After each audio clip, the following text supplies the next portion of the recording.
లేదా కూడిక ప్రారంభించి నేటికి 24 మాసాలు. ఎన్ని నెలలు? 24 నెలలు. అంటే 24 సందేశాలు ఎవరిచ్చారు? దేవుడు ఇచ్చాడు. మనం విన్నాం. దేవుని సందేశాలని విన్నటువంటి అలనాటి భక్తులు, ఉదాహరణకి యోసేపు గారు ఉన్నారంటే పాపము నుండి పారిపోయి ఐగుప్తు దేశానికి అధికారి అయ్యాడు. ఓకే. మోషే నేర్చుకున్నాడు అనంటే అతడు ఇశ్రాయేలీలకి నాయకుడై నడిపించగలిగాడు. ఒక సమూయేలు నేర్చుకున్నాడు అనంటే న్యాయాధిపతి అయ్యాడు, అలాగే యాజకుడును అయ్యాడు. ఇక తదుపరి దావీదు నేర్చుకున్నాడు అనంటే గొలియాతును చంపాడు, ఇశ్రాయేలు మహాసామ్రాజ్యానికి 40 సంవత్సరాలు పరిపాలన చేశాడు. మరియమ్మ నేర్చుకున్నదంటే లోక రక్షకునికి జన్మనిచ్చింది. యేసు ప్రభుల వారు దేవుని మాటలు విన్నాడు అనంటే లోకానికే రక్షణనిచ్చాడు, వెలుగునిచ్చాడు. ఒక పేతురు నేర్చుకున్నాడు అనంటే ఈనాటి మన సంఘానికి పునాది అయ్యాడు, లేదా బండ అయ్యాడు. ఒక పౌలు నేర్చుకున్నాడు అంటే ప్రపంచ క్రైస్తవ్యానికి ఒక ప్రభంజనం తీసుకొచ్చాడు.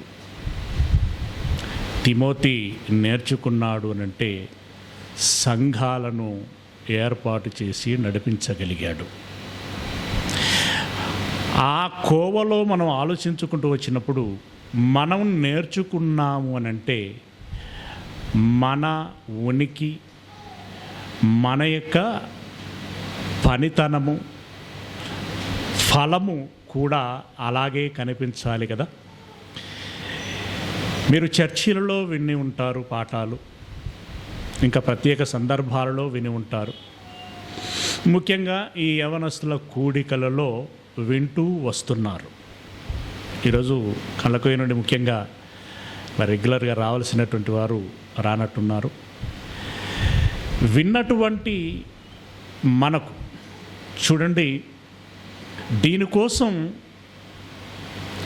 మహేందర్ లాంటి వ్యక్తి ఇనిషియేట్ తీసుకొని మీకు మెసేజ్లు పెట్టి ఫోన్లు చేసి ప్రతి మాసము పిలుస్తున్నాడు. ఎవరు వస్తారో ఎవరు రారో అనేటువంటి ఒక మానసిక ఆలోచన అలజడి ఉంటుంది. ఆయన అంతగా ప్రయాసపడుతున్నాడు. ఇక ప్రాముఖ్యంగా జనార్దన్ ఒక వెహికల్ తీసుకొని దాంట్లో డీజిల్లో పెట్రోల్లో పోయించుకొని ఇంధనం రారా రారా పోయేద్దాం రారా అని చెప్పేసి ఇంటింటికి మరి వెళ్ళి పిలుస్తున్నాడు, ఫోన్లు చేసి పిలుస్తున్నాడు. పిలిచి ఎట్టకేలకి ఎంతో కొంతమందిని తీసుకురావటానికి తనదైనటువంటి ప్రయత్నం, ప్రయాస తాను చేస్తున్నాడు. ఇక నా సంగతి అలా ఉంచండి. మీరు కూడా సమయం తీసుకొని వస్తున్నారు అన్న పిలిచాడనో లేకుంటే స్వతహాగా వెళదామనో మీరు వస్తున్నారు. మీరు వెచ్చించేటువంటి సమయం, ఇక్కడ కూర్చొని ఆలోచించేటువంటి ఆ చిన్నిపాటి శ్రమ లేదా ప్రయాస, వీటన్నిటికీ ఫలితం ఉండాలి కదా. ఫలితము లేనప్పుడు ఈ అన్నలు కష్టపడినా ప్రయోజనము లేదు, నేను పాఠము చెప్పినా ప్రయోజనము ఉండదు. ఈ కార్యక్రమం జరుగుతున్నది అనంటే మీకన్నా ప్రయోజనం ఉండాలి, దేవుడి కన్నా ప్రయోజనం ఉండాలి, ప్రయాసపడేటువంటి అన్నల కన్నా ప్రయోజనము ఉండాలి. వీరెవరికి ప్రయోజనము దక్కలేదు అనంటే ఈ పరిచర్య, ఈ ప్రయత్నం వ్యర్థం. అవునా కదా? మరి ఇది అర్థవంతంగా ఉండాలి అనంటే మనం ఏం చేయాలి? నిజంగా ఏం చేస్తే ప్రయోజనము దక్కుతుంది అని మనం ఆలోచిస్తే ఒక 4 విషయాలని మీ దృష్టికి తీసుకొస్తాను. ఒకటి, ఆధ్యాత్మిక ఆచరణ. ఆధ్యాత్మిక ఆచరణ. రెండవది సత్యాచరణ. ఏమండి? ఆధ్యాత్మిక ఆచరణ అని అన్నబెట్టుకోండి, లేకుంటే ఆధ్యాత్మిక ఆలోచన, ఆధ్యాత్మిక చింతన. మొదటిది మీ చాయిస్. రెండవది సత్యాచరణ. మూడవది సంఘానుసంధానము. సంఘానుసంధానం అంటే సంఘముతో అనుసంధానము చేయబడటం. సంఘానుసంధానం. ఇక 4వది శిష్యాచరణము. శిష్యాచరణము. మొదటిది ఏంటిది? ఆధ్యాత్మిక ఆచరణ. రెండవది సత్యాచరణ. మూడవది సంఘానుసంధానం. 4వది శిష్యాచరణము. ఓకేనా? వీటిని ఇంగ్లీష్లో ఏమంటాం? మొదటి దాన్ని ఏమంటాం? మొదటిది ఏమనుకున్నాం? ఆధ్యాత్మిక ఆచరణ. ఆధ్యాత్మిక అనంటే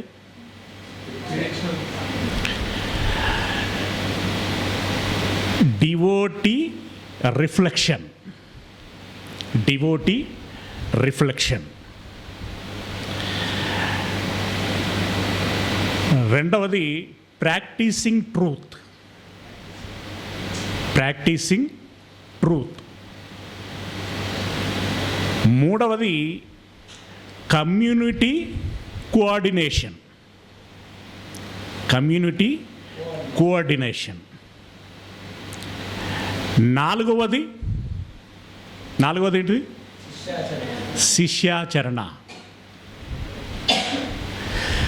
శిష్యాచరణ అనంటే దీన్ని మనం రకరకాలుగా చెప్పుకోవచ్చు. ఇంగ్లీష్లోకి తర్జుమా చేసిన తర్వాత శిష్యాచరణ అన్నప్పుడు దీన్ని మనం స్కూల్ లాంగ్వేజ్లో లేకుంటే కాలేజెస్లో కాండక్ట్ ఆఫ్ ఏ చెప్పండి, conduct of A disciple. Okay, conduct of A disciple అంటే శిష్యుని యొక్క ప్రవర్తన. ఓకేనా? ఓకేనా? రైట్. ఇప్పుడు ఇంగ్లీష్లో చెప్పండి, మీరు 4 వరుసగా చెప్పండి. కొంచెం గట్టిగా చెప్పండి. Devotee reflection, practising truth. Okay, very good. Community coordination,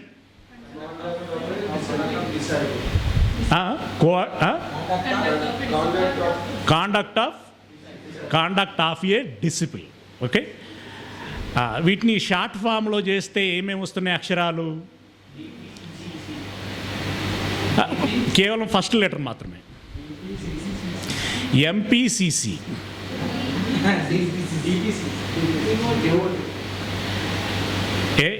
మొదటిది ఏంటిది? మొదటిది ఏం చెప్పుకున్నాం? ఓకే, మీకు ఈజీగా ఉండటం కోసం డివోటీ స్థానంలో మీరు ఏం పెట్టుకోండి అంటే మెడిటేటివ్ ఆఫ్ రిఫ్లెక్షన్. ఆఫొద్దు, మెడిటేటివ్ రిఫ్లెక్షన్.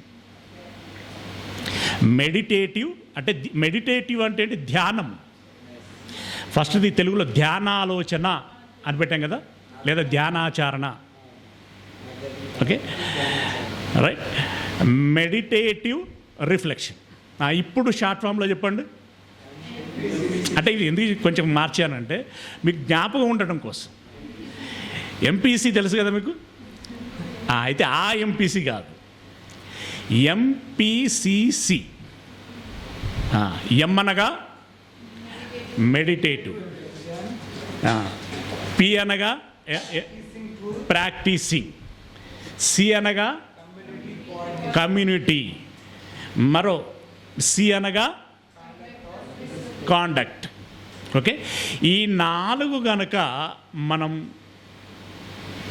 అమలులో పెట్టగలిగితే ఒక యోసేపు కాగలుగుతాం, ఒక మోషే కాగలుగుతాం, సమూయేలు కాగలుగుతాం, దావీదు కాగలుగుతాం,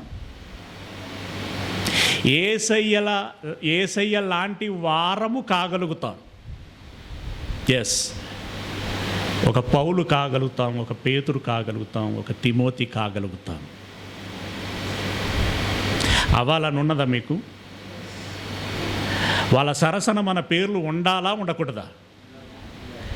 ఏమైనా అందరూ కొత్తిల్లు కట్టుకొని వాళ్ళ గేటు పక్కన ఆ పిల్లర్ మీద నేమ్ ప్లేట్ పెట్టుకుంటే దాన్ని చూడగానే మీకు ఏమనిపిస్తుంది? మనము కూడా ఒక ఇల్లు కట్టాలి, ఇంతకంటే ఎఫెక్టివ్గా నా పేరు పెట్టుకోవాలి అని అనుకుంటాను. ఓకే, తప్పేం కాదు అది. కానీ అక్కడ పేరు ఉన్నా లేకపోయినా నడుస్తుందేమో, కానీ నీ పేరు మాత్రం ఒక దగ్గర రిఫ్లెక్ట్ అవ్వాలి. ఎక్కడది? జీవ గ్రంథములో. రెండవది, దేవుడు యేసయ్య మన కోసం పట్టణము సిద్ధపరిచి మనకంటూ నివాస స్థలముని ఇస్తాడు కదా, డబుల్ బెడ్రూమ్ లెక్క. ఓకే, ఆ పట్టణము చాలా గొప్పది, ఆ నివాస స్థలము చాలా గొప్పది.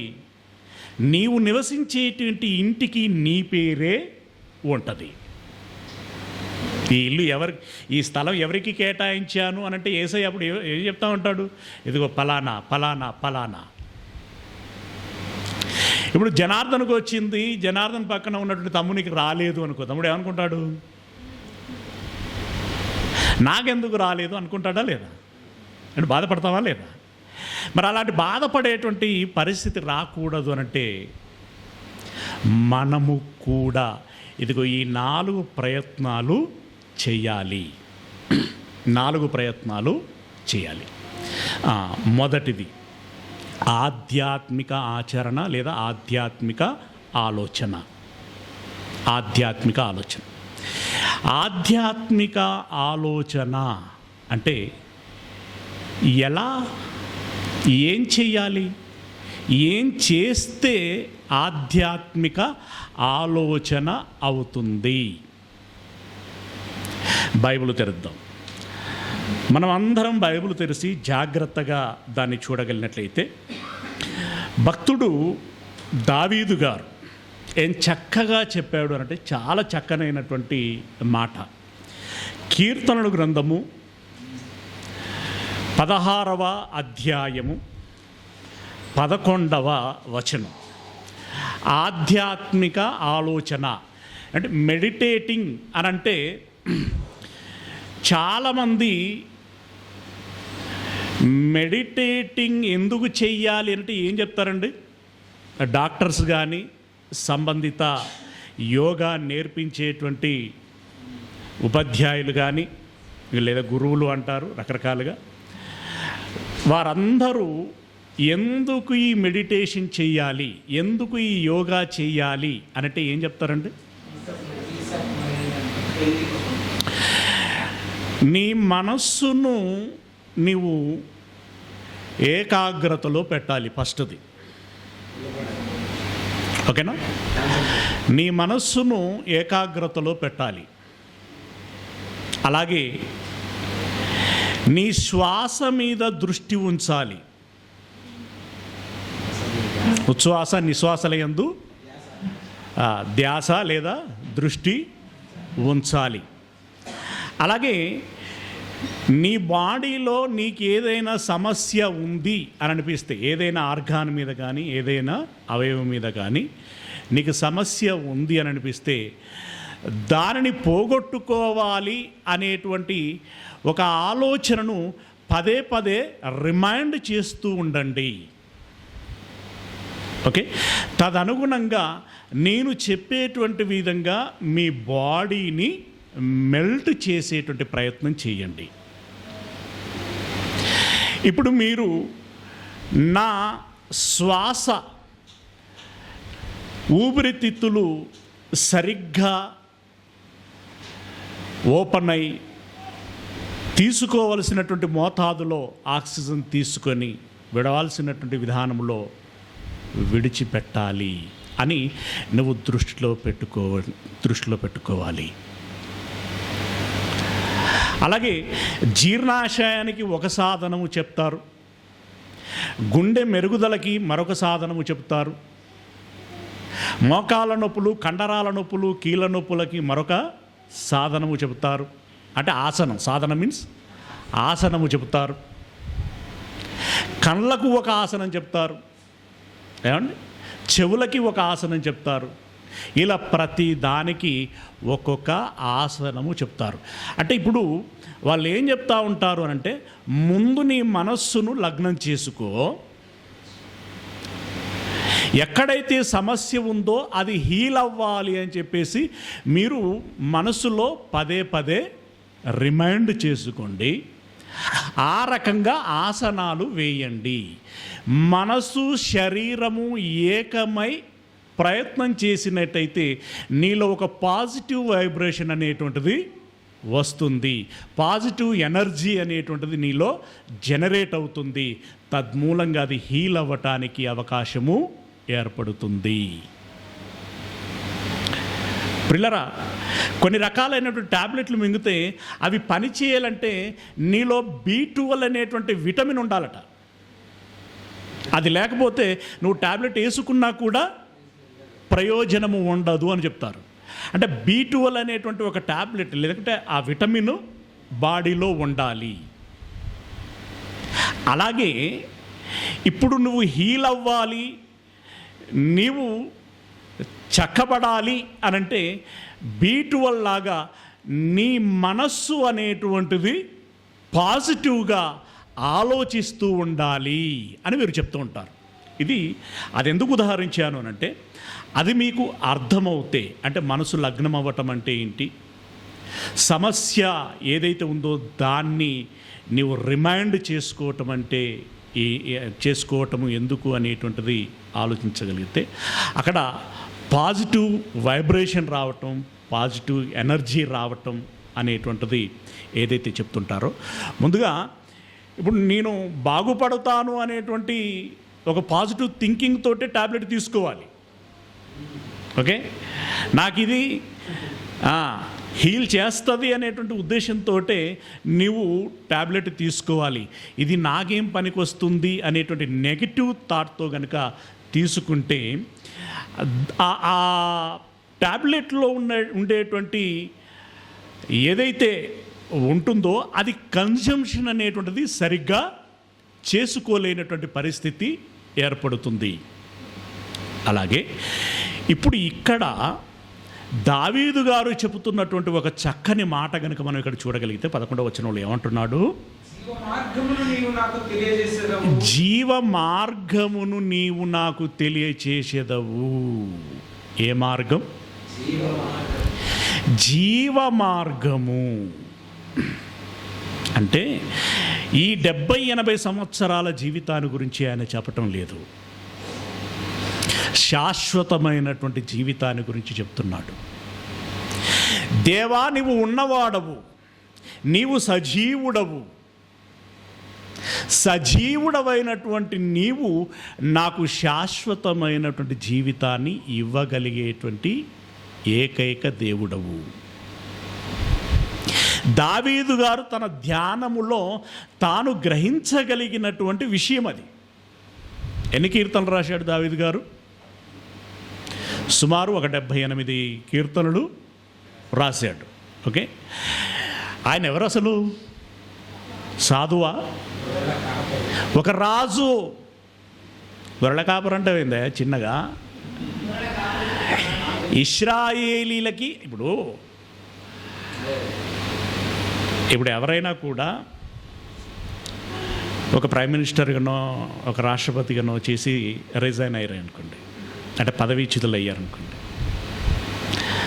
వాళ్ళు చిన్నప్పుడు బోల్దోమారని చెప్తావా, మాజీ రాష్ట్రపతి అని చెప్తావా కదా? అంటే ఒక రాజు ఎన్ని సంవత్సరాలు పరిపాలన చేశాడు? ఆయన 40 సంవత్సరాలు. ఎన్ని యుద్ధాలు చేశాడు? జీవితం అంతా యుద్ధమే. ఆయనకి ఎంత బిజీ స్కెడ్యూలు, చాలా చాలా బిజీ. అంత బిజీలో ఇన్ని పాటలు ఇంత అర్థవంతంగా ఇంత రాగయుక్తంగా రాయటమే కాదు, పాడాడు.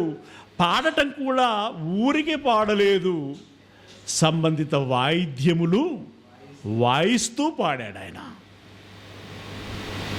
అది ఎలా సాధ్యమైంది అంటే ధ్యాన చింతన తనలో ఉన్నది. ఆ ధ్యానములో తనకు తెలిసినటువంటి విషయం ఇది. ఆ ధ్యానంలో తనకు తెలిసినటువంటి విషయం ఏంటంటే జీవము నీ సన్నిధిలో ఉన్నది. ఏమన్నాడు అక్కడ రాయబడినటువంటి మాట ఏంటి? జీవ మార్గమును నీవు నాకు తెలియజేసేదవు, నీ సన్నిధిని సంపూర్ణ సంతోషము కలదు, నీ కుడి చేతిలో నిత్య సుఖములు కలవు.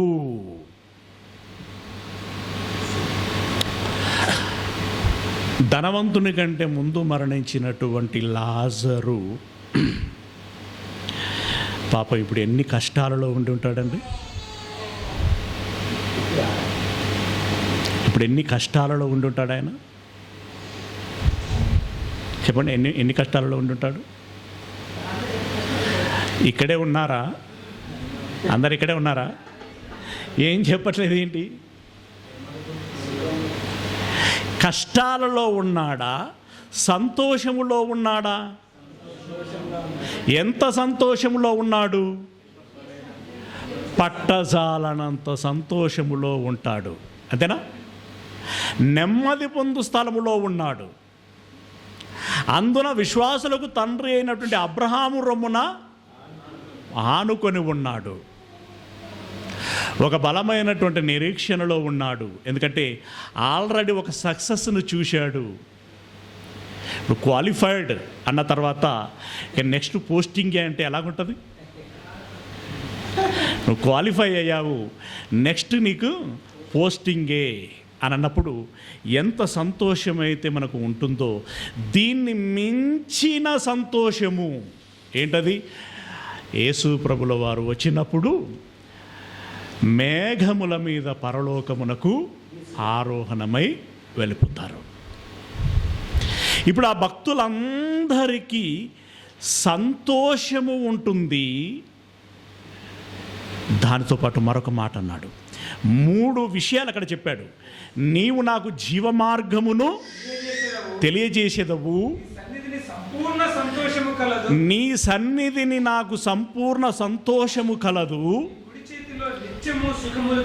నీ కుడి చేతిలో నిత్య సుఖములు కలవు. సుఖములు ఎవరిస్తారు?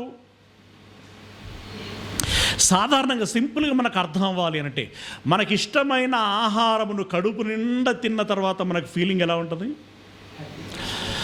అయ్యా ఈరోజు నేను తృప్తిగా భోంచేశాను.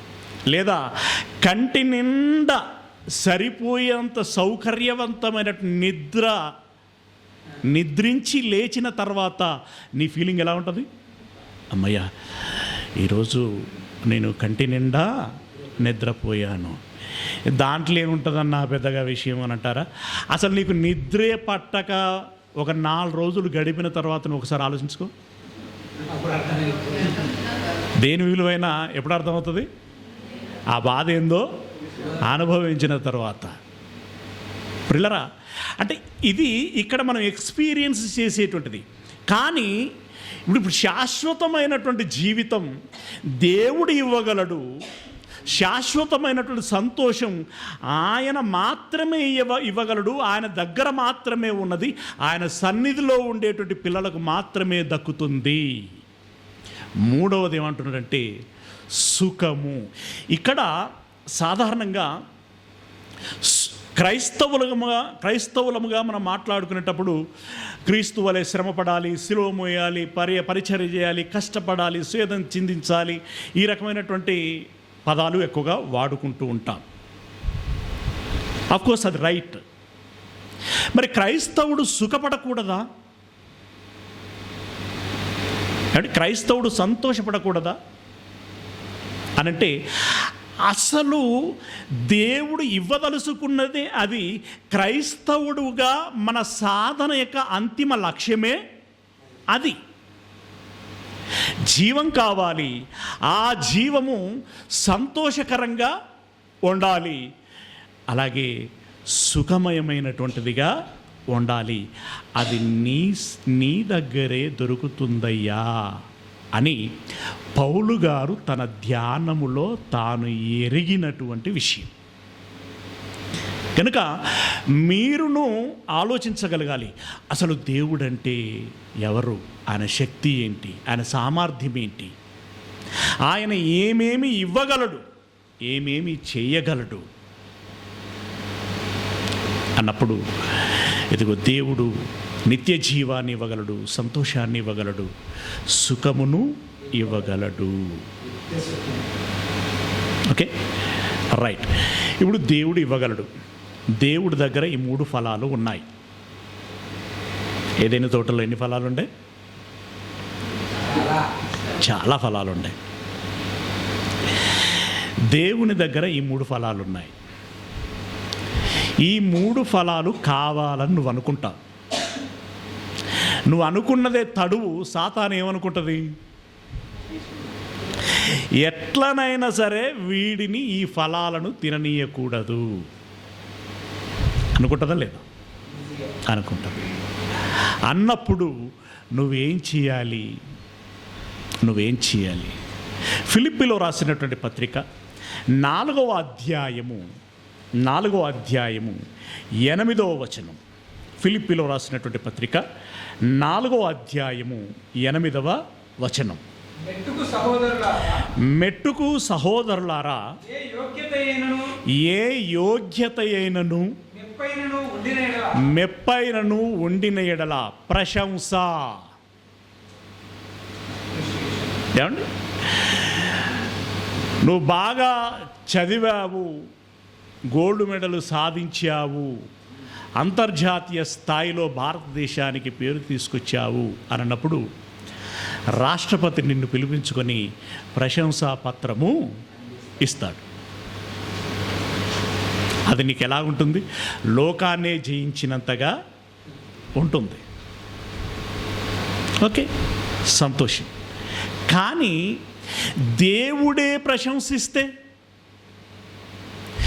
లోకాన్ని జయించటము అనేటువంటి విషయం పగబెట్టండి, మృత్యువును జయిస్తావు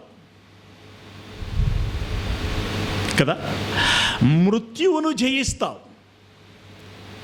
తద్వారా ఇందాక మనం చెప్పుకున్నటువంటి నిత్య సుఖాన్ని, సంతోషాన్ని, జీవితాన్ని పొందుకోగలుగుతావు.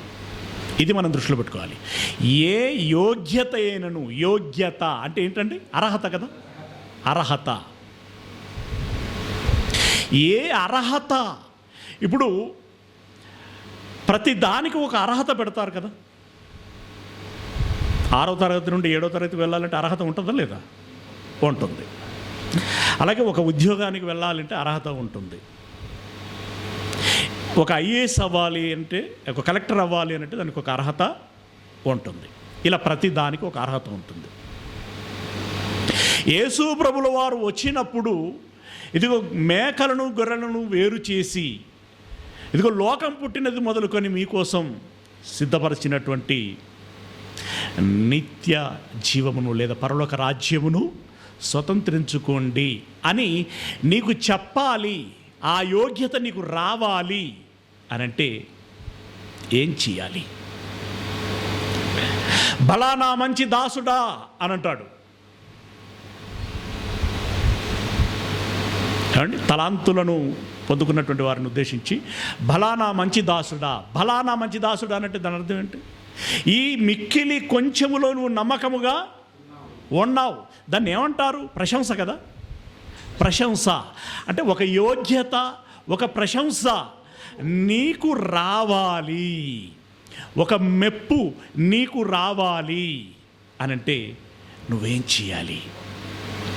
ఏ యోగ్యత అయినను, ఏ మెప్పైనను ఉండిన ఎడల, ఏవి సత్యమైనవో, ఏవి మాన్యమైనవో, ఏవి న్యాయమైనవో, ఏవి పవిత్రమైనవో, ఏవి రమ్యమైనవో, ఏవి ఖ్యాతి గలవో, నీ ధ్యానం ఎక్కడ ఉండాలట? నాకు యోగ్యత కావాలి,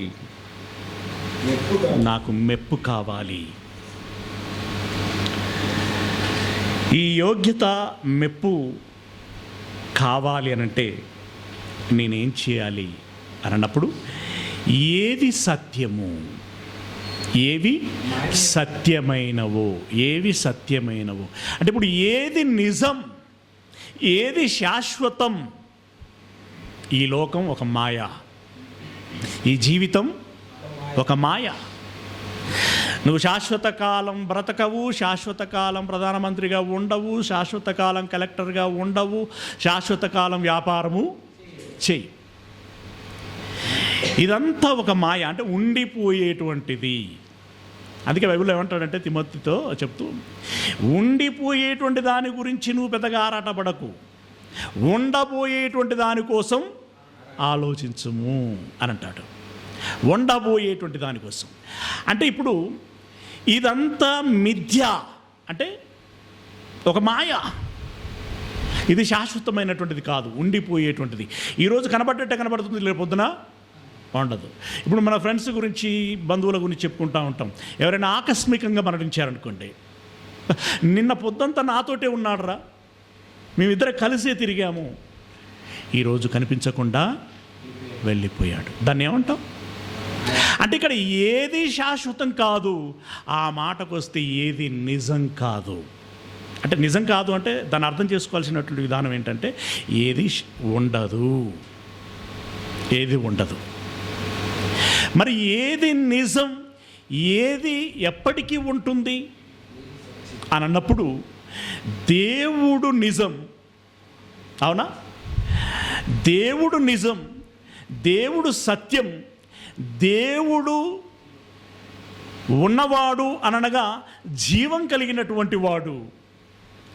ఆ దేవుడే జీవాన్ని ఇవ్వగలడు. ఆ దేవుడే మనకి భవిష్యత్తుని ఇవ్వగలడు. అదే శాశ్వతమైనటువంటిది.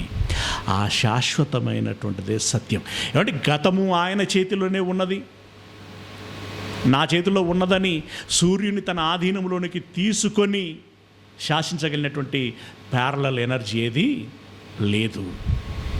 ఈ సమస్త ప్రకృతి తన ఆధీనంలోనే ఉన్నది, వర్తమానము తన ఆధీనంలోనే ఉన్నది.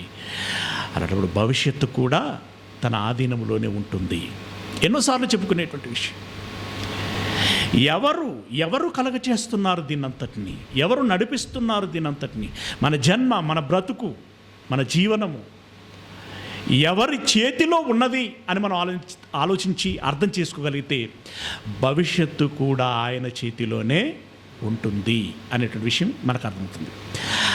ఎప్పుడు అర్థమవుతుంది ఇది అన్నప్పుడు నువ్వు ధ్యానము చేసి, అంటే ఏకాంతములో నీలోనికి నీవు తొంగి చూసుకొని స్పృశించుకున్న తర్వాత లోకమును ఆలోచించు, ఆ లోకాధినేతను ఆలోచించు. అప్పుడు నీకు అర్థమవుతుంది ఏది సత్యమైనదో, ఏది మాన్యమైనదో, ఏది న్యాయమైనదో, ఏవి పవిత్రమైనవో, ఏవి రమ్యమైనవో. బాగా ఇష్టం అంటే రమ్యమైనటువంటిది. అంటే రమ్యము అని అంటే చాలా ఇష్టం ఇష్టమైనటువంటిదిగా, ఆనందకరమైనటువంటిదిగా, ఏది రమ్యమైనదో, ఏవి ఖ్యాతిగలవో అంటే ప్రసిద్ధిగాంచినటువంటి గొప్పవిగా ఉంటావో వాటి మీద ధ్యానం ఉంచుకొనుడి అని అంటాడు. ఈ సింపుల్గా కొలసి పత్రికలు ఏమంటాడంటే, ఈ భూమి మీద ఉన్నటువంటి వాటి మీద నువ్వు దృష్టి పెట్టకుండా పరలోకమందున్నటువంటి వాటి మీద నీవు దృష్టి పెట్టుము అని అంటాడు. అంటే ఇప్పుడు నీ దృష్టి అంటే నీ ధ్యానము అనగా నీ ఆలోచన, నీ ప్రయత్నం దాని మీద ఉండాలి. అంటే నీ ధ్యానము 24 గంటలు ఇప్పుడు జాగ్రత్తగా గమనించండి. పరీక్షలు అనేటువంటి టైంలో ఉన్నామనుకోండి, రేపటి నుండి పరీక్షలు వారం రోజులు ఉంటాయి. ఇవి చాలా ఇంపార్టెంట్. ఒక ఇంటర్మీడియట్ లాంటివి, ఒక డిగ్రీ లాంటివి. ఆ పరీక్షలలో నేను పాస్ అవ్వాలి, ఎట్టకేలకు నేను పాస్ అవ్వాలి, ఉన్నత చదువులను చదవాలి, తదనంతరం ఒక ఉద్యోగాన్ని సాధించాలి అన్నప్పుడు ఆ పరీక్షల పీరియడ్ అంతా, ఓ నెల, ఒక మాసం అంతా కూడా వాళ్ళ మనసు దేని చుట్టూ తిరుగుతూ ఉంటుందండి? ఏమండి? ఒక అశోక్ నగర్లోనో, ఒక దిల్సుఖ్ నగర్లోనో ఈ స్టడీ సర్కిల్ అన్నీ కొన్ని ఉంటుంటాయి. ఇక్కడ అమీర్పేటలోనో కోచింగ్ సెంటర్లు ఉంటాయి, వాటి పక్కనే రూములు తీసుకుంటూ ఉంటారు, లేకుంటే గ్రంథాలయాలు వెళ్తూ ఉంటారు. వాళ్లకు 24 గంటలు అదే ధ్యాస, అదే యావ, దాన్నే ధ్యానం అంటారు. అదే యాస, అదే యావ. అంటే వాడికి పడుకునేటప్పుడు అవే ఆలోచనలు, నిద్రించి తిరిగి లేచేటప్పుడు కూడా అవే ఆలోచనలు తిరిగి లేస్తాడు. ఈరోజు నేను ఏం సబ్జెక్టు చదవాలి, నా డౌట్లని ఎవరితో క్లారిఫై చేసుకోవాలి, నేను ఇంకా దేంట్లో ఇంప్లిమెంటేషన్ చేసుకోవాలి, ఇవే కదా వాళ్ళ ఆలోచనలన్నీ. బ్రష్ చేస్తుంటే అదే ఆలోచన, ముఖం కడుక్కుంటుంటే అదే ఆలోచన, స్నానం చేస్తుంటే అదే ఆలోచన, టిఫిన్ చేస్తుంటే అదే ఆలోచన. తీరా లైబ్రరీలోకి వెళ్ళిన తర్వాత ఏం ఆలోచన ఉంటుంది? ఇవాళ ఏం సినిమా రిలీజ్ అయిందని ఆలోచిస్తాడా? అంటే ఒక దాని మీద నీవు కాన్స్టెంట్గా కాన్సన్ట్రేషన్ చేయటమే ధ్యానము, యావ. ఇప్పుడు నీవు దృష్టించుకోవాల్సినటువంటి విషయం, ఏవి సత్యమైనవి, ఏవి మాన్యమైనటువంటివి, ఏవి ఖ్యాతి కలిగినటువంటివి, రమ్యమైనవి అని వీటిని బాగా నువ్వు ఆలోచించాలి. వాటి విషయంలో ఒక కంక్లూజన్కి రావాలి. ఆ కంక్లూజన్ నీకు ఏం తెలుస్తుందంటే, జీవ మార్గము దేవుని దగ్గరనే ఉన్నది, దేవుడే ఇవ్వగలడు. సంతోషములు ఆయన సన్నిధిలోనే ఉన్నవి, సుఖములు ఆయన చేతిలోనే ఉన్నవి అని నీవు దీన్ని మనసులో పెట్టుకోగలగాలి. ఇలా పెట్టుకోగలిగితే తర్వాత స్టెప్లో నువ్వేం చేస్తావు అని అంటే ఆచరణలో పెడతావు. ఇది నువ్వు ఆలోచించుకున్నావు అనంటే తర్వాత నువ్వు ఆచరణలో పెడతావు. ఈ ఆలోచన నీలో మొగ్గతడకపోతే, ఏమండి, దీని మీద ఒక క్లారిటీ నీకు లేకపోతే ఒక బలమైన నిర్ణయం నువ్వు తీసుకోలేవు. బలమైన నిర్ణయం నువ్వు తీసుకోకపోతే ఆ ప్రయత్నం నీవు చేయలేవు. గనుక ఇప్పుడు రెండవది ఏంటి అనంటే సత్యాచరణ. సత్యాచరణలో నువ్వేం చేయాలి? ఒక తల్లి వచ్చి యేసయ్యతో మాట్లాడుతూ, ఎంత గొప్పవాడవయ్య నువ్వు, నిన్ను గన్న తల్లి కడుపు, నీకు పాలిచ్చిన స్తన్యము ధన్యమైనది అని చెప్పేసి ఆమెదైన జ్ఞానంతో ఆమె అన్నది. అప్పుడు ఆయన ఏమన్నాడు తెలుసా? దీనిదేమున్నదమ్మా, ఇది కాదు, అసలు ధన్యత ఏంటి అని అంటే అని ఆయన చెప్పాడు. లూకాసు వార్త 11వ అధ్యాయము 28వ వచనం. లూకాసు వార్త 11వ అధ్యాయము 28వ వచనం. అవును గాని దేవుని వాక్యము విని ఏమంటే ఇప్పుడు నువ్వు ధ్యానము చేయగలిగితే, రెండవది ఏమంటున్నాం, ప్రాక్టీస్ అంటున్నాం కదా, ఆచరణలో మొదటిది ఏంటిది? వాక్యము వినటము. ఇది చాలా ఇంపార్టెంట్. కోచింగ్ సెంటర్లకు వెళ్తే నువ్వేం చేయాలి? పాఠాలు వినాలా లేదా? పాఠాలు వినాలా, పాటలు వినాలా? పాఠాలు వినాలి. అవునా? నువ్వు పాఠాలు వినకపోతే నువ్వు తర్వాత ప్రాక్టీస్ చేసేది ఏముండదుగా. అవునా? ప్రాక్టీస్ చేసేది ఏమీ లేకపోతే రాసేది ఏమి ఉండదు, రాసేది ఏమి లేకపోతే సాధించేది ఏమి ఉండదు, సాధించేది ఏమి లేకపోతే నువ్వేమనుకుంటా అంటే ఒక రోజుకి నీకు అంత శూన్యమే కనబడుతుంది, నా బ్రతుకు వేస్ట్ అనుకుంటావు, విరక్తి కలుగుతుంది, చావటానికి సిద్ధపడతావు, చావే శరణ్యము అని అనుకుంటావు నువ్వు. ఇక అలాంటి పరిస్థితి ఉండకూడదు. అలా ఉండకూడదు అని అంటే ఇక్కడ ఏమంటున్నాడు? నువ్వు వినాలి. ఏం వినాలి? దేవుని మాటలను వినాలి, వాక్యం వినాలి, వినాలి, వినాలి, వినాలి. తర్వాత విని దానిని గైకొను వారు మరీ ధన్యులు. ఎవరన్నారు ఈ మాట? విని గైకొనటం అంటే ఏంటి చెప్పండి? విని గైకొనటం అంటే ఏంటి? అదే చెయ్యొద్దు అన్నటువంటి వాటిని చేయకుండా ఉండాలి, చేయండి అన్నటువంటి వాటిని షుడ్ అండ్ మస్ట్గా చెయ్యాలి. ప్రార్థించండి అన్నాడు అనుకోండి, ఏం చేయాలి? నువ్వు ప్రార్థించాలి. దివారాత్రములు ధ్యానించువాడు ధన్యుడు అని అన్నాడు అంటే నువ్వేం చేయాలి? దివారాత్రములు ధ్యానించాలా, తిరగాల? ఏమండి? దివారాత్రములు ధ్యానించాలి. ధ్యానించినటువంటి దానిలో నుండి నీకు ఒక విషయము తెలుస్తుంది, దాన్ని ఆచరణలో పెట్టాలి, గైకొనాలి. నిన్ను వల్ల నీ పొరుగు వారిని ప్రేమించుము అని అన్నాడు. ఇప్పుడు మన చిరంజీవి బ్రదరు సహృదయ అనేటువంటి ఒక ఫౌండేషన్ పెట్టాడు. ఆ ఫౌండేషన్ ద్వారా ఎవరైనా అనారోగ్యంలో ఉంటే, దారిద్ర్యములో ఉంటే, తల్లిదండ్రులు లేక అనాథలు ఎవరైనా ఉంటే, పిల్లలు ఉన్న తల్లిదండ్రులు అభాగ్యులుగా ఉంటే, వాళ్ళందరికీ మనదైన శక్తి కొలది మనము ఎంతో కొంత సహాయం చేయాలి. అయితే నేను ఒక్కడనుగా చేస్తే వాళ్ళకు సరిపోదు అనేటువంటి ఉద్దేశంతో ఒక టీమును ఫామ్ చేశాడు. అంటే ఏ టీము? ఇదిగో ఇలా చేయాలనుకుంటున్నాం, చేయాలనేటువంటి మనస్సు ఉన్నటువంటి వారు చెయ్యి కలపండి అని అన్నారు.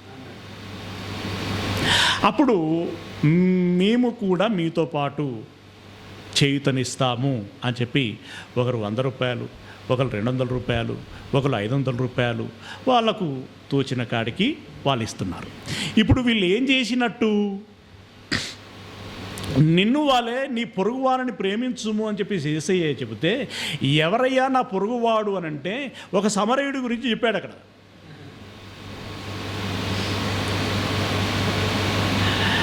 ఒక సమరయుడి గురించి చెప్పాడు, మంచి సమరయుడు అని సండే స్కూల్ పాఠాలలో వింటుంటాం. ఆ సమరయుడు ఏం చేశాడు? తన దగ్గర ఉన్నటువంటి ధనమును వైద్యుడికి ఇచ్చి, ఇతడు స్వస్థత పొందేంత వరకు, అంటే బాగుపడేంత వరకు మీరు వైద్యం చేయండి, బ్యాలెన్స్ ఏమైనా ఉంటే మరలా తిరిగి వచ్చేటప్పుడు మిగిలింది ఇస్తాను అని అన్నాడు. ఇప్పుడు ఇది మంచి పనా, చెడ్డ పనా? మంచి పని. అంటే నిన్ను వల్ల నీ పొరుగు వారిని ప్రేమించుము అని చెప్పిన మాట ఏదైతే ఉందో దాన్ని ఆచరణలో పెట్టినట్లు అవుతుంది. జెకోస్లోవియా నుండి మదర్ తెరిసా ఇండియాకి ఎందుకు వచ్చింది? ఏమండి? అనాథలైనటువంటి వారిని చేరదీసి వారికి సేవ చేయాలి అనేటువంటి ఒక మనసుతో వచ్చింది. ఆ మనసులో ఏముంది? ప్రేమ ఉంది. ప్రేమ ఉంది. ఒడిశాలో మరణించినటువంటి గ్రహం స్టైన్, ఆయన ఏం చేశాడు? అక్కడ ఉన్నటువంటి పేదలైనటువంటి వారిని చేరదీశారు, కుష్ఠరోగులకి వైద్యం చేశారు, పిల్లలకి చదువులు నేర్పించారు. సరే, అర్థం కానటువంటి వాడు మూర్ఖంగా వారిని అంతమొందించేటువంటి ప్రయత్నం చేశారు. కానీ వాస్తవానికి వాళ్ళు అంతమయ్యారా? గ్రహం స్టెయిన్ ఏమండి, మనకు తెలిసినంత మేరకి అంత నిస్వార్థంగా సేవ చేసినటువంటి ఆయన ఇప్పుడు ఎక్కడ ఉంటాడు?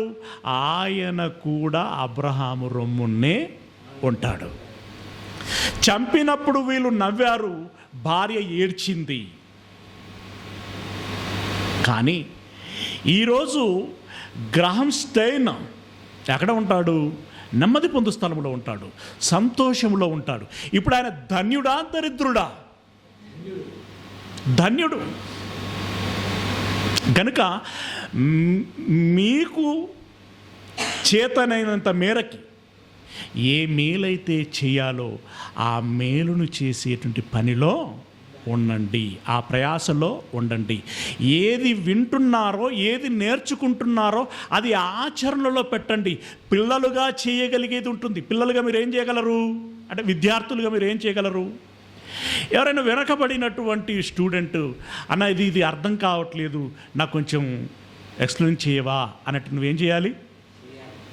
ఎక్స్ప్లెయిన్ చేయాలి. ఇప్పుడు ఉదాహరణకి ఒక ఎంట్రన్స్ టెస్ట్ ఉంది. ఆ ఎంట్రన్స్లో మీరు ఇద్దరు పాల్గొంటున్నారు. ఇద్దరు క్లెవర్ స్టూడెంట్లే, ఇద్దరు క్లెవర్ స్టూడెంట్లే. కానీ అయితే ఇక్కడ ఫస్ట్ ర్యాంక్ కొట్టేటువంటి విషయంలో మీ ఇద్దరి మధ్యలో పోటీ ఉన్నది. అయితే రెండవ వ్యక్తికి ఒక సమస్య అర్థం కాక నిన్ను అడిగాడు. అప్పుడు నువ్వేమనుకుంటావు? నాకు ఫస్ట్ ర్యాంక్ రావాలంటే.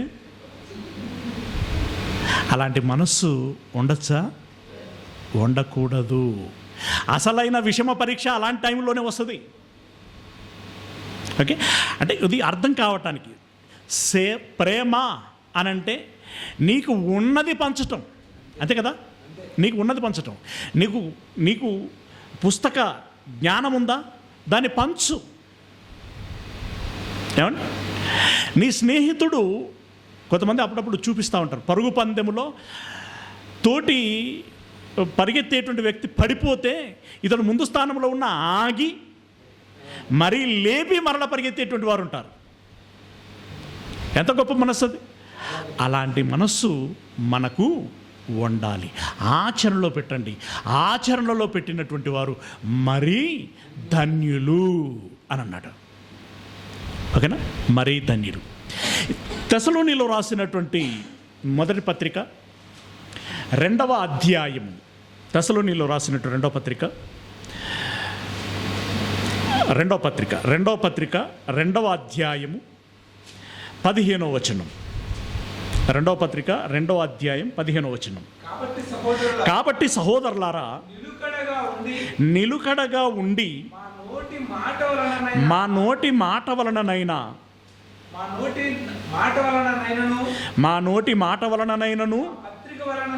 మా పత్రిక వలననైనను మీకు బోధింపబడిన విధులను చేపట్టుడి. మాటతో కానీ పత్రికతో కానీ ఏ విషయమైతే మీకు చెప్పబడిందో, ఏం చెయ్యాలి అని మీకు చెప్పబడిందో అది మీరు చేయండి. ఆచరణ. ఏం ఆచరణ? సత్యాచరణ. సత్యాచరణ అంటే ఇప్పుడు ఏదైతే మీరు వాక్యం విన్నారో, నేర్చుకున్నారో దాన్ని ఆచరణలో పెట్టండి అని అంటున్నాడు. ఇప్పుడు సత్యాచరణ అని మనం ఎందుకు అంటున్నాము అంటే, సత్యమనగా వాక్యం.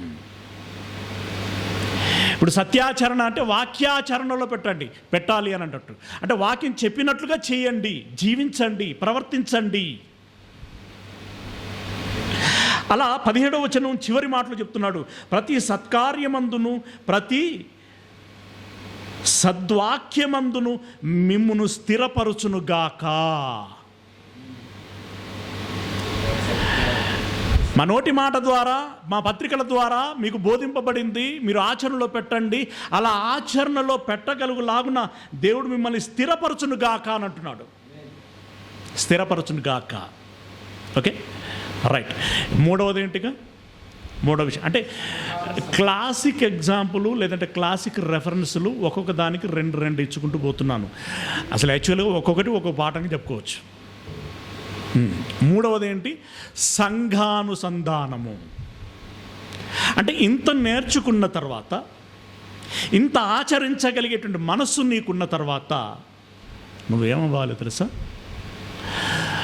ఒకరితో ఒకరు అవినాభావ సంబంధము పెంపొందించుకోవాలి. సహోదరులు ఐక్యముగా ఉండుట ఎంత మేలు, ఎంత మనోహరము. ఎందుకు అంత మేలు, ఎందుకంత మనోహరము? ఐక్యంగా ఉండటం మూలంగా ఏం ప్రయోజనము? తిమోతికి రాసినటువంటి పత్రిక,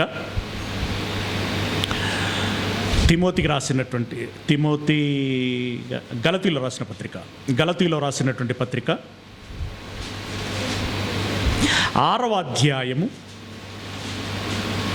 గలతీలో రాసినటువంటి పత్రిక 6వ అధ్యాయం 2వ వచనం ఏమన్నాడు ఇక్కడ? ఒకని భారములను ఒకడు భరించి ఈలాగు క్రీస్తు నియమమును పూర్తిగా నెరవేర్చుడి. ఏం చేయమన్నాడు? ఒకని భారములను ఒకడు భరించాలి అని అన్నాడు. ఒక పేద స్టూడెంట్ నీతో కలిసి చదువుకుంటున్నాడు. మంచి ప్రవర్తన కలిగినటువంటి వాడు, మంచి హార్డ్ వర్కర్, అంటే బాగా చదువుతాడు, కష్టపడి చదువుతాడు. కానీ ఎగ్జామ్ ఫీజు కట్టడానికి అతని దగ్గర డబ్బులు లేవు. నువ్వు కొంత పర్వాలేదు, నీకు ఆ సౌలభ్యం ఉంది. ఇప్పుడు ఆ స్నేహితుడు అన్నాడు ఏమని? మరి నాకు ఫీజు కట్టడానికి డబ్బులు లేవురా అని అన్నాడు. వెంటనే నువ్వేం చేయాలి? ఇలాంటి సందర్భాలు వస్తాయి. వచ్చినాయి. అప్పుడు తోటి ఫ్రెండ్ అంటే సహోదరుడు ఏం చేయాలి? ఇప్పుడు ఇక్కడ మాట అదేనా? ఒకరి భారములను. ఇది ఎప్పుడు వీలవుతుంది? సహవాసములో ఉన్నప్పుడు. అదేనా? సహవాసములో ఉన్నప్పుడు. ఒకరికి ఒకరు ఇద్దరు, ఇద్దరికి మరొకరు ముగ్గురు, ముగ్గురికి మరిద్దరు ఐదుగురు, ఐదుగురికి మరొక ఐదుగురు 10 మంది, ఇలా పెరిగేదే సంఘం. అదేనా? అంటే ఇప్పుడు మీరు అలా కోఆర్డినేట్ అవ్వాలి, ఒకరితో ఒకరు కలిసిపోవాలి. అలా కలిసిపోతే చివరికి అయ్యేదే సంఘం. ఈ సంఘముగా ఏం చేయగలరు అనేటువంటి దానికి క్లాసిక్ ఎగ్జాంపుల్. నేను ఎగ్జాంపుల్స్ మోస్ట్లీ 98% బైబిల్లోని పాఠాలకు బైబిల్లో నుండే ఉదాహరణలు తీసుకోవటానికి ప్రయత్నం చేస్తూ ఉంటాను సాధ్యమైనంత మేరకి. కొన్ని సందర్భాలలో అది నాకు నిజమని నేను చూసి, నేను ఎరిగి నిర్ధారణ చేసుకున్నప్పుడు మాత్రమే వాటిని ఉదాహరించడానికి ప్రయత్నం చేస్తాను. ఎక్కడో బుక్లో రాయబడింది, ఎక్కడో టీవీలో వచ్చింది, ఇట్లా అనేటువంటి వాటికి కొంచెం నేను సెకండ్ ప్రయారిటీ ఇస్తాను. Okay, right. ఇప్పుడు క్లాసిక్ ఎగ్జాంపుల్ ఏంటి అని అంటే అపోస్తలుల కార్యములు 2వ అధ్యాయము 42వ వచనములో నుండి మనం చూడగలిగినట్లయితే, అపోస్తలుల కార్యములు 2వ అధ్యాయము 42వ వచనం నుండి, వీరు అపోస్తలుల బోధయందును ఎవరు? బాప్తిస్మము తీసుకొని పేతురుతో కొలైనైనటువంటి వారు. ఏమంటే పేతురుతో కలిసిపోయినటువంటి వారు, లేదా అపోస్తలులతో కలిసిపోయినటువంటి వారు. వీరందరూ ఏం చేశారట? అపోస్తలుల బోధయందును సహవాసమందును రొట్టె విరుచుటయందును ప్రార్థన చేయుటయందును ఎడతెగకయుండిరి. బోధలో ఉన్నారు, ప్రార్థనలో ఉన్నారు, కలిసి భోంచేసి. ఇదంతా సహవాసములో భాగంగా. అంటే వీరు బోధకులైనటువంటి వారిని, అంటే మంచి వాక్యం నేర్పించేటువంటి వారిని, మంచి మార్గములో నడిపించేటువంటి వారిని హత్తుకొని ఉన్నారట. మనం మంచి గురువు దగ్గర ఉన్నాం అనుకోండి, లాభమా నష్టమా? చాలా లాభం. ఏమంటే నా రోజుల్లో, నాకంటే పూర్వపు రోజుల్లో గురువుకు సాధ్యమైనంత దగ్గరగా ఉండాలని ఏం చేసేవారో తెలుసా? గురువు గారికి పొట్లకాయ, ఇంకేంటిది సోరకాయ, ఏమండి నిమ్మకాయలు, పాలు, పెరుగు, ఇవన్నీ పట్టుకుపోయేది. ఏమండి పాలు పట్టుకోగానే ఎవరో వచ్చేవారా అని అంటాడు. తెచ్చాను sir, very good very good very good, అట్లా పెట్టు. దాంతో ఏంటి అని అంటే ఆ టీచర్కి స్టూడెంట్కి ఒక రిలేషన్ ఏర్పడుతుంది. అప్పుడు ఆ టీచర్కి కూడా వీడికి ఏదో చెప్పాలి అనేటువంటి ఒక ఇంట్రెస్ట్ పెరుగుతూ ఉంటుంది. అంటే ఇక్కడ పాస్టర్లకు ఏదో తీసుకొచ్చి ఇవ్వండి అని నేను అనట్లేదు, కానీ నేర్చుకోవాలి అనేటువంటి ఒక తపన నీకు ఉండాలి. ఉండాలి అని అంటే సాధ్యమైనంత మేరకి అతనికి దగ్గరగా నువ్వు ఉండాలి, అతనికి దగ్గరగా ఉండాలి. ఇప్పుడు ఉదాహరణకి ఇప్పుడు మన విషయమే ఉందనుకోండి, రమేష్ అన్న దగ్గర నేర్చుకున్నటువంటి విద్యార్థులు చాలామంది ఉన్నారు. బైబిల్ ఇంకా రమేష్ అన్న నేర్పిస్తూనే ఉన్నాడు. అయితే వీరు పెద్దవాళ్ళై కొంతమంది ఉన్నత చదువులకు వెళ్ళారు, కొంతమంది ఉద్యోగాలకు వెళ్ళారు, కొంతమంది పెళ్ళిళ్ళు చేసుకొని వెళ్ళారు. వెళ్ళిన వీరు మిక్కిలి ఎక్కువగా హైదరాబాదులోనే ఉన్నారు.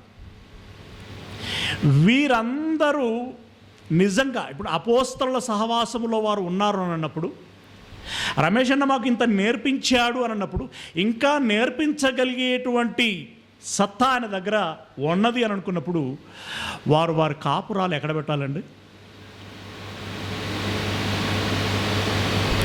రమేష్ అన్న ఎక్కడైతే ఉంటున్నాడో, ఎక్కడైతే వాక్యం చెబుతున్నాడో ఆ సరౌండింగ్లో పెట్టుకోవాలి. అంటే ఉదాహరణకి ఇప్పుడు చర్చికి దగ్గర ఇక్కడ ఎక్కడైనా ఉన్నారనుకోండి, ఇక్కడ రావడానికి అవకాశం ఏర్పడుతుంది. ఇప్పుడు మనం సదరు వ్యక్తులని తమ్ముడు ఎందుకు రావట్లేదు అంటే వాళ్ళు చెప్పే కారణాలు ఏంటో తెలుసా? అన్న అక్కడ ఉంటున్నాం, ఎక్కడ అదేంటది హయత్ నగర్లో ఉంటున్నాం, అక్కడ నుండి రావాలంటే కష్టమైపోతున్నదన్నా అని అన్నాడు. ఇప్పుడు మన ఒక తమ్ముడు ఉన్నాడు, అక్కడ ఉంటున్నాడు, మేడ్చల్లో ఉంటున్నాడు, అక్కడ నెక్కొండ నుండి ప్రాంతం నుండి వచ్చి మేడ్చల్లో ఉంటున్నాడు. అక్కడ ఉండేదే కిరాయి, అక్కడ కిరాయికే ఉండాలి, ఇక్కడ కిరాయికే ఉండొచ్చు. అదేదో అక్కడ ఉండి అన్న దూరం అవుతుంది అనడానికి బదులు ఏమండి ఈ బౌదూరుపల్లి సరౌండింగ్లో ఉంటే ఆయన డ్యూటీకి ఇటు సహవాసానికి పనికొస్తుంది కదా. అంటే ఇక్కడ ఎక్కడ మిస్టేక్ అవుతున్నది? ఎక్కడ మిస్టేక్ అవుతున్నది చూడండి. అంటే ఇక్కడ మనల్ని పరిశుద్ధాత్ముడు ప్రేరేపిస్తున్నాడా, భ్రష్టాత్మ ప్రేరేపిస్తున్నాడా అలా ఉండుమని, అలా చెయ్యమని? ఇది గమనించుకోలేకపోతున్నాం. మనం గమనించుకోవాలి. సాధ్యమైనంత మేరకు ఏం చేశారు ఇక్కడ వీళ్ళందరూ చూడండి. అపోస్తలుల బోధ యందును, సహవాసమందును, రొట్టె విరుచుట యందును, ప్రార్థన చేయుట యందును ఎడతెగకయుండిరి. అప్పుడు ప్రతివానికి భయము కలిగెను, మరియు అనేక మహత్కార్యములను సూచక్రియలను అపోస్తలుల ద్వారా జరిగెను. విశ్వసించిన వారందరూ ఏకముగా కూడి తమకు కలిగినదంతయు సమిష్టిగా ఉంచుకొనిరి. ఇదియుగాక వారు తమ చర స్థిర ఆస్తులను అమ్మి అందరినీ వారి అక్కర కొలది పంచిపెట్టిరి. మరియు వారు ఏక మనస్కులై ప్రతి దినము దేవాలయములో తప్పక కూడుకొనుచు, ఇంటింట రొట్టె విరుచుచు, దేవుణ్ణి స్తుతించుచు, ప్రజలందరి వలన దయ పొందిన వారై ఆనందముతోనూ, నిజమైన ఆనందం అలా అర్థం చేసుకొని కొనసాగగలిగినటువంటి వాడే ఆస్వాదించగలడు. ఓకే, ఆనందముతోనూ నిష్కపటమైనటువంటి హృదయముతోనూ ఆహారము పుచ్చుకొని చుండిరి. మరియు ప్రభు రక్షణ పొందుచున్న వారిని అనుదినము వారితో చేర్చుచుండెను. అంటే వీళ్ళందరూ సమిష్టిగా ఉండి వీళ్ళందరూ ఆ ఆదర్శాన్ని చూపించగలిగినప్పుడు మరొక కొత్త వ్యక్తిని చేర్చుకోవటానికి అవకాశము ఏర్పడుతుంది. నువ్వే ఈ సహవాసంలో ఉండక ఎక్కడికో నువ్వు వెళ్ళిపోయి ఎక్కడో ఉంటే మరొక వ్యక్తిని నువ్వు ఎలా చేర్చుకోగలవు? అసలు నువ్వే సహవాసం చేయలేనటువంటి పరిస్థితి, మరొక వ్యక్తిని సహవాసంలోనికి ఎలా తీసుకురాగలవు? ఇది చాలా ఇంపార్టెంట్. ధ్యానము చేసినటువంటి నీవు, ఆచరణలో పెట్టేటువంటి నీవు సహవాసములో ఉండాలి అనేటువంటి ఆ ఆలోచన, ఆ క్రియ నీలో తప్పకుండా ఉండాలి. ఓకేనా? రైట్. ఇక చివరిది ఏంటిది? శిష్యాచరణ. శిష్యాచరణ. అసలు బైబిల్లో గురువు శిష్యుడు అనేటువంటి విధానం ఉన్నదా? ఉన్నది. మనందరి పెద్ద గురువు ఎవరు? యేసయ్య. యేసయ్యకు శిష్యులుండేనా? ఉన్నారు. పౌలుకి శిష్యులుండేనా? ఉన్నారు.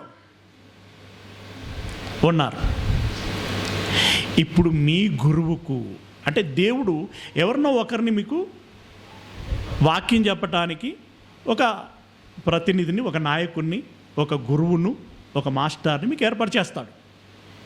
అవునా? ఆయన మీకు మంచి వాక్యాన్ని నేర్పించి మంచి త్రోవలో నడిపిస్తున్నప్పుడు ఆ గురువుకు నువ్వేమవ్వాలో తెలుసా? శిష్యుడవ్వాలి. నేను ఫ్రీ బోర్డుని, నేను శిష్యుడిని అయితే ఇప్పుడు ఆయన తోకమిడే తిరగాలి, ఆయన ఏం చెప్తే అది చేసుకుంటూ ఉండాలి, అట్లా ఉంటే నేను ఆ ఫ్రెండ్ని ఎలా కలవగలుగుతాను, నేను ఆ రాత్రి అక్కడికి ఎలా వెళ్ళగలుగుతాను, ఇక్కడికి ఎలా వెళ్ళగలుగుతాను అని చెప్పి నువ్వు స్వేచ్ఛను కోరుకున్నావు అనుకోండి, అంటే అది అతి స్వేచ్ఛ, లేదా చెడు స్వేచ్ఛ, పనికిరాని స్వేచ్ఛ, పాడు చేసే స్వేచ్ఛ. అది కాకుండా నువ్వేం కోరుకోవాలో తెలుసా?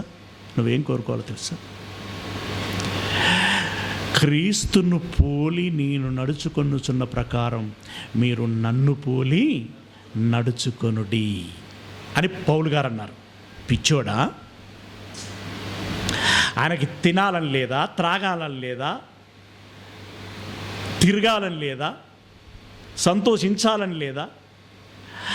అన్నింటినీ ధ్యానించినటువంటి ఆయన కూడా ఆయన జీవితంలో తాను చేసుకున్నటువంటి తీర్మానం ఏంటో తెలుసా? ఎప్పటికీ జ్ఞాపకం చేస్తూ ఉంటాను. అసలు యేసు ఎలా లేవగలిగాడు, ఆయన పునరుత్థాన బలమేంటి, ఆయన శక్తి ఏంటి, ఆయన శ్రమలలో దాగి ఉన్నటువంటి ఆ ప్రభావం ఏంటి అని తెలుసుకోవాలని నేనును ఆయన శ్రమలలో పాలి భాగస్థుడనవుటకి ఈ లోకములో ఉన్నదంతయు పెంటతో సమానముగా ఎంచుకొనుచున్నాను అని అన్నాడు. ఈ లోకములో ఉన్నదంతయు పెంటతో సమానముగా ఎంచుకొనుచున్నాను.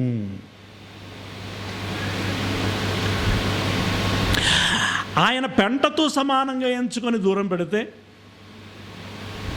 ఇప్పుడు మనం ఇదంతా వద్దు అని చెప్పేసి, అంటే వేస్టేజ్ అంతా మనం తినగా తాగగా మిగిలింది సాలిడ్ అంతా తింటాం, మిగతా చెత్త అంతా ఏం చేస్తాం? పడేస్తాం. ఊర్లలోనైతే పెంట అని ఒకటి ఉంటుంది, అందులో పడేస్తారు.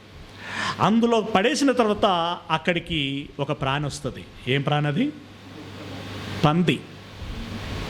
కుక్కలు, పందులు వస్తాయి. ముఖ్యంగా పందుల గురించి ఆలోచించామనుకోండి, అది పెంటనంతా ఇలా తోడి దాంట్లో ఉన్నదంతా తీసుకోవటానికి పనిచేస్తూ ఉంటాం.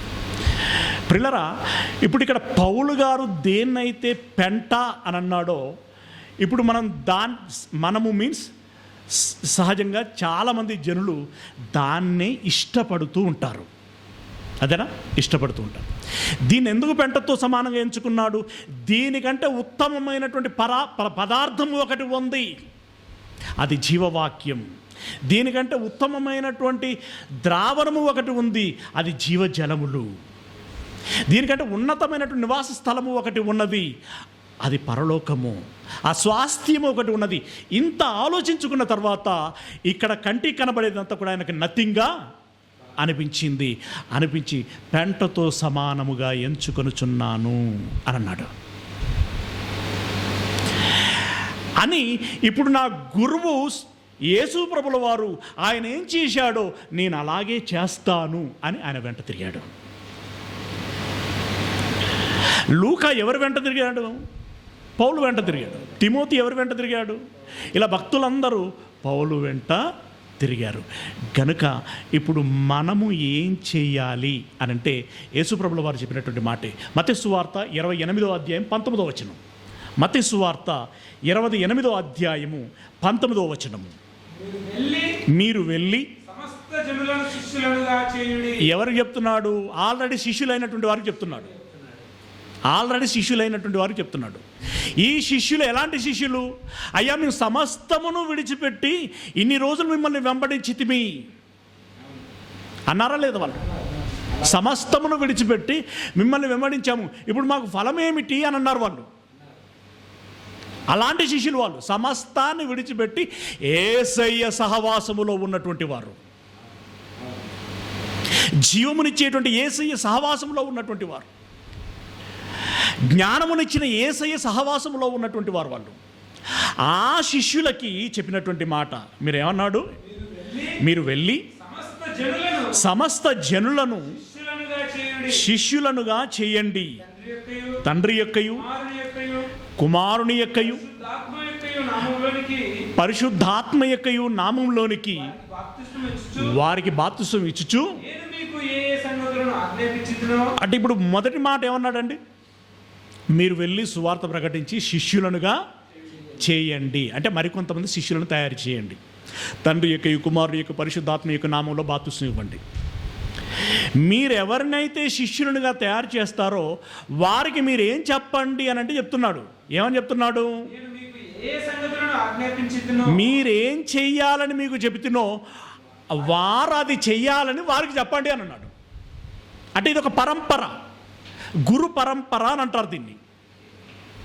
యేసయ్య ఏం చేశాడో అపోస్తలులు అది చెయ్యాలి. అపోస్తలులు ఏం చేశారో వారి బోధ విన్నవారు అది చెయ్యాలి. ఈరోజు ఇదిగో ఈ బోధకులు, ఈ కాపర్లు అది చెయ్యాలి. ఈ కాపర్లు, ఈ బోధకులు అది చేస్తే మీ నాయకులైనటువంటి వారు, మీ బోధకుడైనటువంటి వాడు తాను ఎలాగనైతే ఆదర్శవంతంగా జీవిస్తున్నాడో మీరును అది స్ఫూర్తిగా తీసుకొని మీరు అలాగున జీవించండి అని అంటాడు. ఏమండి? అలాగున జీవించండి. చివరి మాట తిమోతికి రాసినటువంటి 2వ పత్రిక 2వ అధ్యాయము 2వ వచనం. నీవు అనేక సాక్షుల ఎదుట, తిమోతికి రాసినటువంటి 2వ పత్రిక 2వ అధ్యాయం 2వ వచనం. నీవు అనేక సాక్షుల ఎదుట నా వలన వినిన సంగతులను ఇతరులకును బోధించుటకు సామర్థ్యము కలిగినటువంటి నమ్మకమైన మనుషులకు అప్పగించుము. అంటే అనేక సాక్షుల ఎదుట నీవు నా దగ్గర ఏదైతే నేర్చుకున్నావో దానిని ప్రకటిస్తూ ఎవరికి ప్రకటించి ఎవరికి ఏమని మోటివేట్ చేయనంటే నిజంగా నా వలే నీ వలే బోధించగలిగేటువంటి నలుగురు విశ్వాసులను తయారు చేయగలిగేటువంటి నలుగురు వ్యక్తులను మార్చగలిగేటువంటి ఆ కమిట్మెంట్ ఉన్నటువంటి వ్యక్తులకి ఆ బాధ్యతను అప్పగించుము అని అన్నాడు. అంటే అందరూ ఆ పని చేయలేరు, కొందరు మధ్యలోనే కాడి దించేస్తారు. నమ్మకమైనటువంటి వ్యక్తులకి ఆ బాధ్యతను అప్పగించుము. అంటే వారు ఏం చేయాలి? వారును వాక్యాన్ని ప్రకటించాలి. వారును వాక్యాన్ని ప్రకటించి శిష్యులను తయారు చేయాలి. ఈ శిష్యులే ఏమవుతారు? సంఘములో సభ్యులవుతారు, సంఘములో పరిచారకులు అవుతారు. తద్వారా ఇంకా సంఘము విస్తరించడానికి అవకాశం ఏర్పడుతుంది, ఒక మంచి సమాజాన్ని నిర్మించడానికి అవకాశం ఏర్పడుతుంది, దైవ సమాజాన్ని తయారు చేయగలవు, దేవుని రాజ్యాన్ని విస్తరింప చేయగలవు. అది దేవునికి ఆనందం కలిగించేటువంటి విషయము. యేసయ్య మరణ త్యాగానికి తగినటువంటి న్యాయము చేకూర్చగలిగేటువంటి విషయము. గనుక దేవుడు అన్యాయస్తుడు కాడు. ఎప్పుడు నువ్వింత నిబద్ధత కలిగి ఈ కృషి నువ్వు చేసినప్పుడు నిన్ను మరవడానికి దేవుడు అన్యాయస్తుడు కాడు. తగిన మేలులు, తగిన దీవెనలు మనకు అనుగ్రహిస్తాడు. భలా మంచి దాసుడా అని చెప్పి మనలను కూడా భుజం తట్టి మెచ్చుకుంటాడు. అలాంటి మెప్పుకోలులో మీరందరూ ఉండాలని ఈ మాటల్ని ముగిస్తున్నాను. మరొకసారి రివిజన్ చేసుకుందామా? 4 పాయింట్లు చెప్పుకున్నాం మనం ఇక్కడ. నెంబర్ 1, ఆధ్యాత్మిక ఆచరణ, సత్యాచరణ, సంఘానుసంధానము, శిష్యాచరణ. ఇవన్నీ మీరు పాటించడానికి ప్రయత్నం చేయండి. పరిపూర్ణమైనటువంటి భక్తులు కాకపోతే నన్ను అడగండి. Okay, God bless you.